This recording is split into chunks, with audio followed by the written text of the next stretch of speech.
A habit of throwing out sharp wires.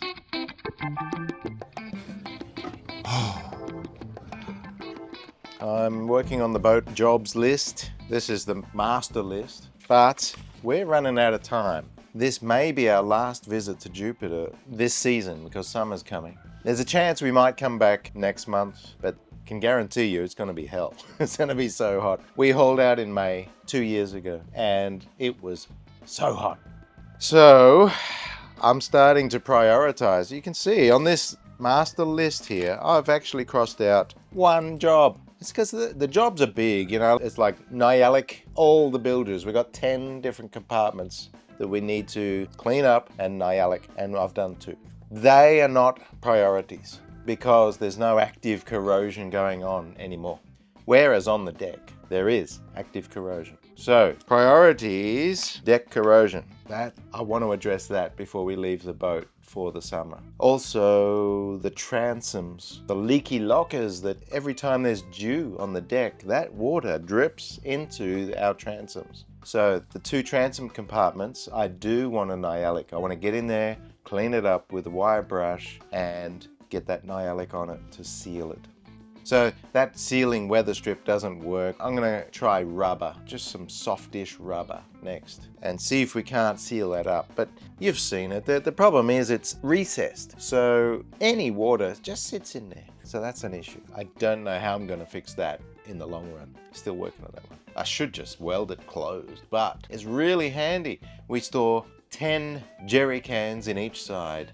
Always empty, of course, but where else are you going to store your empty jerry cans? So, yeah, I don't want to lose those lockers. All right, this is the transom of Jupiter, the port side. Both transoms, it's a watertight bulkhead in theory, and it's flotation. I asked Tim Mumby to put these Bomar, these are aluminium Bomar hatches, in theory watertight as well, but they're not. For a start, one of the handles is broken off. It's just corroded and broken off. And would you believe, just that little handle, it's $100 to buy a new one. The problem we got, the way that it sits within its frame, it is below the rest of the level. So any water, any dew, I just hosed this off earlier on, and there was water sitting in these gutters. It just sits there and it seeps around the seal and it goes inside. And that's a problem. In this locker is always wet. Now you might ask, why have I made it a locker?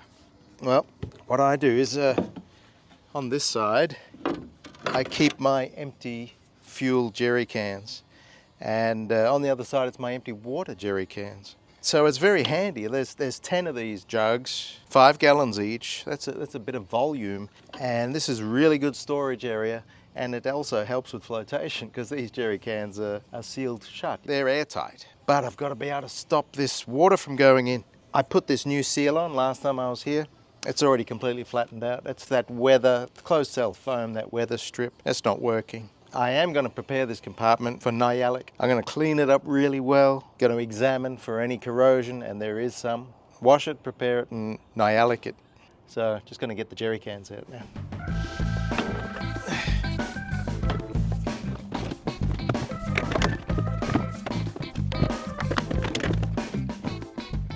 First of all, they need wire brushing. There's a lot of that spray foam insulation that is like landed everywhere.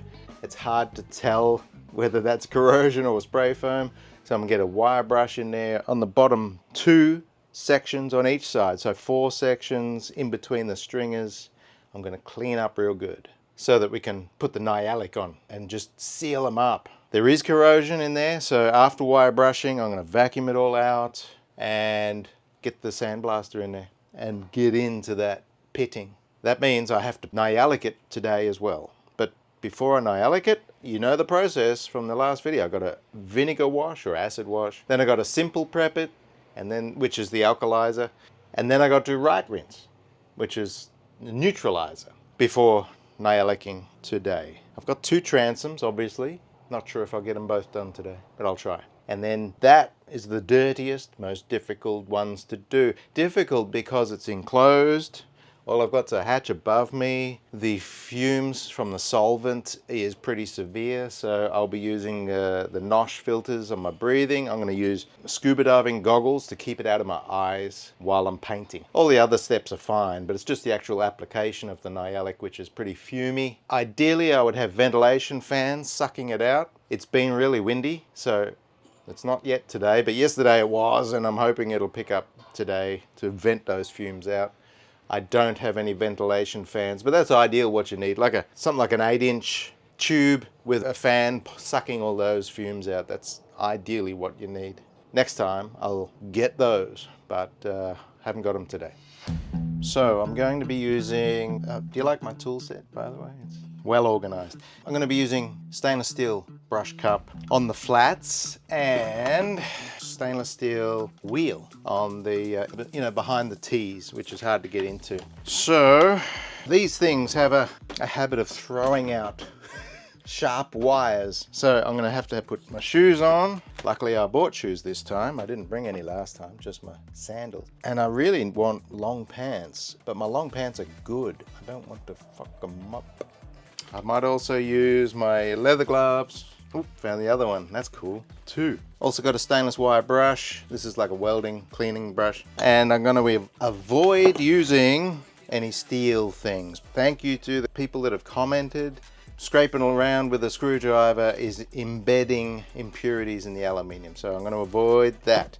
Wish I had a stainless steel screwdriver, but I don't. Buddy. Can't help children, can you? All right, so let's get this stuff out. Oh. There we go. And I'm also going to use eye protection and ear protection. I've got some earplugs here somewhere. I've got to find them. But yeah, it gets real noisy inside there with this running. All right, let's hit the road.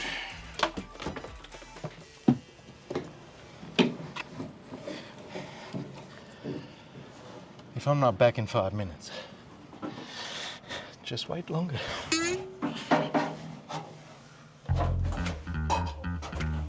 Welcome to my lair. Love the reverb in here. Woo! Woo! It's cool. It's pretty dry actually, except, you can see just here, there's some water there. That's around about where it drips from this lip into that. But of course, when it gets too much, it overflows into the next one, into the next one. But I'm happy to see that it is bone dry on the bottom. So that's one less thing that I have to do. I don't have to mop it up before I start grinding. Right, as you can see above me, spray foam insulation. As you can see on the walls, there's overspray.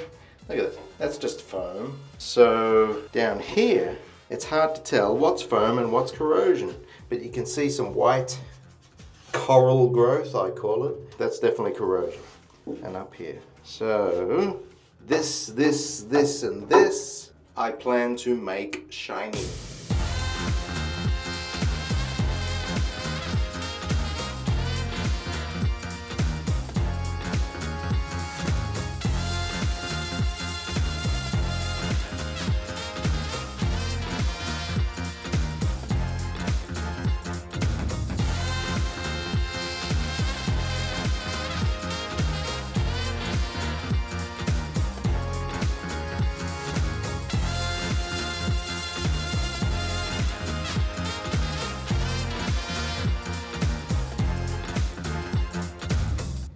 Are we done? Get some fresh air. Oh, incredibly dusty. I'm nearly done now. So the wire wheel is what I've been using, and it works well. But to get into the nooks and crannies, I had to remove the guard. Lucky I got the gloves, yeah. I mean, it did save me already. I mean, up my arm. Luckily, the gloves saved me. So I've just vacuumed out dust. Now I'm going to do some detail work. Come on, I'll show you what I've done so far. All right, so brightened it up nicely. I just can't get in every nook and cranny. There's a fair bit of it. Every dark mark that you see here is the beginnings of corrosion. But it's definitely high time after 10 years that I'm getting this done. For those of you that are building aluminium, please coat it with something, because if you can keep it perfectly dry, then there's no issue. But it's a boat. Boats sweat with condensation and they get salt water in from the outside. So it's a big ask to keep a dry bilge. And if you can't, then use Nyalic to paint it with, and then it's clear coat. You can see what's going on underneath. You haven't covered it up with paint. So let's get the compressor sparked up, get the sandblaster up here on the deck, and I'm going to get in here and try and survive a sandstorm. It's actually a crushed glass storm. It's even more fun. Tried to plug in the compressor. By the way, I got a new compressor. Well, it's a new old compressor. Look at this guy. 5 horsepower motor and 20-gallon tank. So that's going to be much better for this sandblasting job. But I just tried to plug it in. It goes because I got 200 feet of power cord that I have to plug in over at the other side of the yard. This is ridiculous. Look at this. I'm going to walk this out. Power cord, here she goes. There's my power cord. To that wall. There's just not enough juice at the other end of the cord to run the compressor. So I have 4 joins in this cord. I think I have enough room to remove 1 joint. And it's the worst joint. It's the smallest of the gauge wire right here. I'm gonna remove this guy and then bring the compressor to here, plug it in here. So that will have removed the weakest link or the bottleneck on the electrical railway, and hopefully that will be enough to run the compressor. So I'm gonna pull apart this cable just to see if I can get this compressor to run. 2 steps forward, 1.5 steps back sometimes. It's all right, it's just time, isn't it? It's just time. Hopefully I got enough. So I've taken this cable out of the system. It's the thinnest one, you can see. And I've got 2 good gauge extension cords now. This should get rid of that bottleneck, that narrow gauge. And let's now see if the compressor will run. Oh.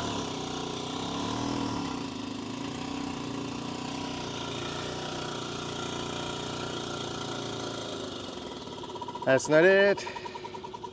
Maybe I'll give these a shine up. Get some sandpaper onto these and shine them up. Please, I got no other choices left.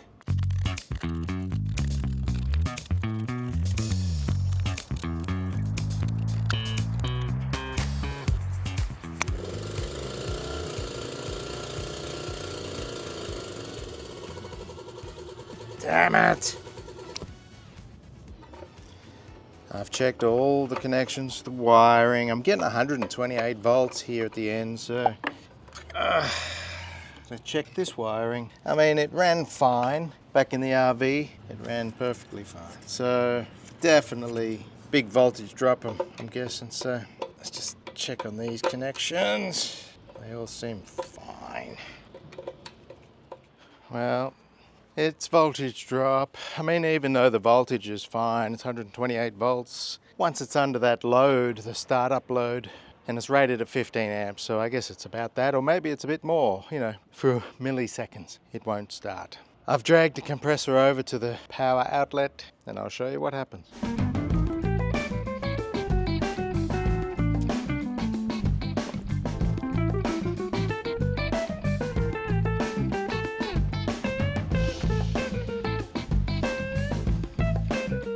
"200 feet does not work. 5 feet, see how this goes.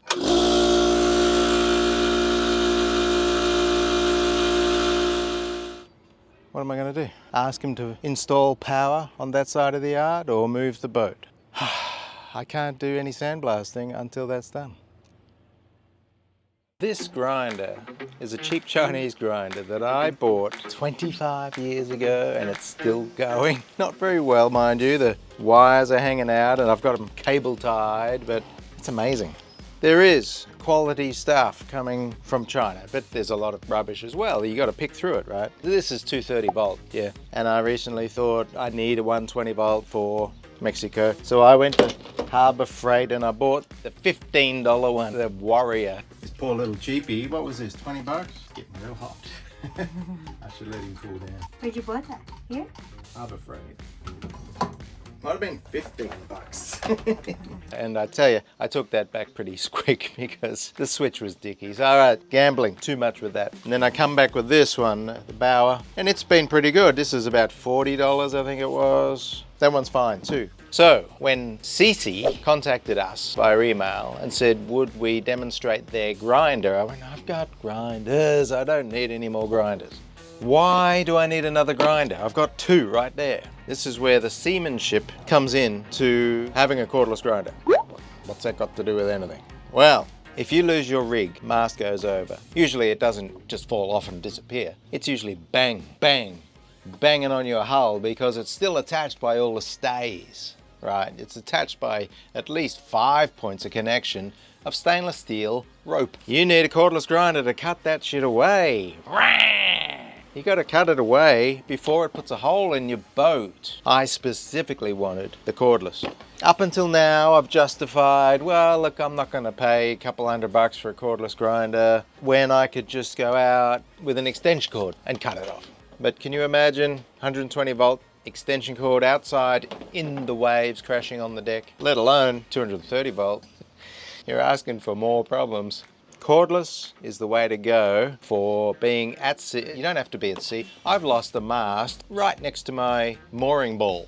It just went boom, boom. And luckily it wasn't in a seaway, so there was no risk of me breaking the hulls. But you can drop a mast anytime you want to have a cordless grinder.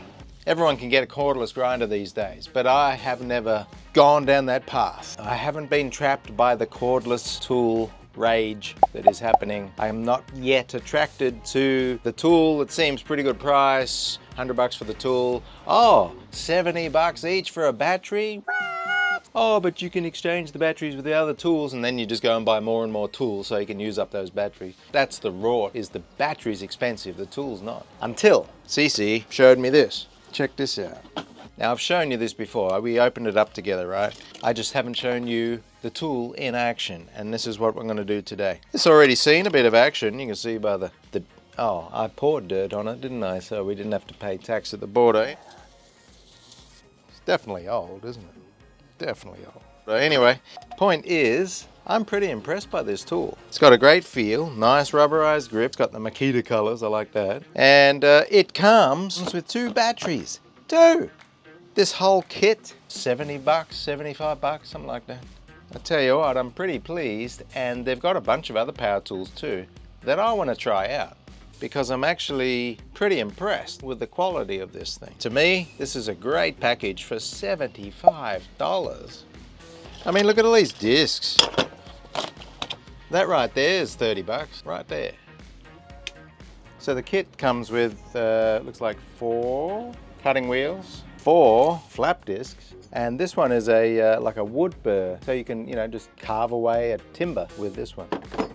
So the battery's at 21 volt, that's good, you know, I mean, my little electric drill's like 14 volts and pretty weak, so 21 is a great voltage, and 4 amp batteries, 2 of them. Now, it's a little no frills, it doesn't come with a charging or docking station. All it does is comes with a plug in the wall and a DC plug straight into the battery. I don't mind that. No frills is good. Keep it simple, I say. We don't need extra clutter like docking stations and stuff, especially on a boat or an RV. We don't need that. In a workshop, sure, go for it. All right, now this has only got 3 speeds. You got 1 speed, 2 speed, and 3 speeds. So at the moment, it's on 1, 2, 3. And, oh, it's got a battery indicator down here. You push this and see how much battery you got left. Let's go try it out, eh?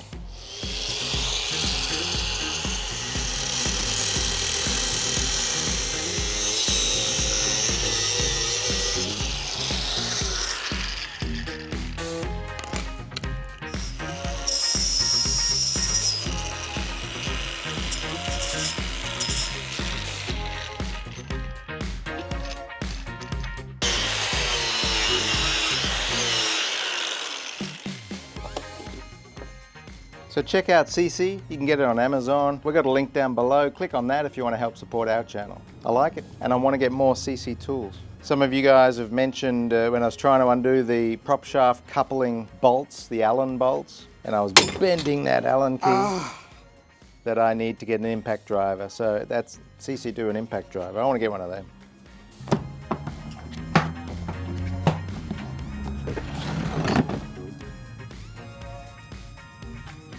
Well, backup plan, gonna use my poor little compressor that just runs its guts out. Just so I can do these two transoms. So I'm about to get in the transom and start my sandblasting. Babe, this might take two of us, I'll show you. The sand hopper ends up building a tube of air and just sucking air instead of the sand. So you got to sort of wobble the hopper every now and again to prime it to get the sand back down the tube. What time is it now? 3. Wow. So day's nearly done. Obviously I won't be able to paint today. But it's no big deal. Tomorrow I will acid wash, which eats into the oxide and removes the oxide. So tomorrow I'll do the acid wash and the right rinse and the simple prep and all that sort of stuff. Right now I've got to get in that can and spray myself to hell. What is that? Fancy. I don't know. Try it on. Wow. Yeah, let's go. What's your name? I'm Darth Sandblaster. Oh. So I bought this blasting hood, which is pretty cool, for 30 bucks, yeah. Harbor Freight, of course, but I'm supposed to have an airflow in here because this is elastic around my neck. So I'm going to quickly end up passing out because I'm breathing my own carbon dioxide. So I can't use this. I'm just going to go back to my respirator, my goggles, and my hat. I should have bought you the Star Wars head. May as well, that would have been as useful. Maybe this will keep it out of my hair. It's my Jacques Cousteau hat. The Sea of Cortez is aquarium of the world. That sounded Russian. You know.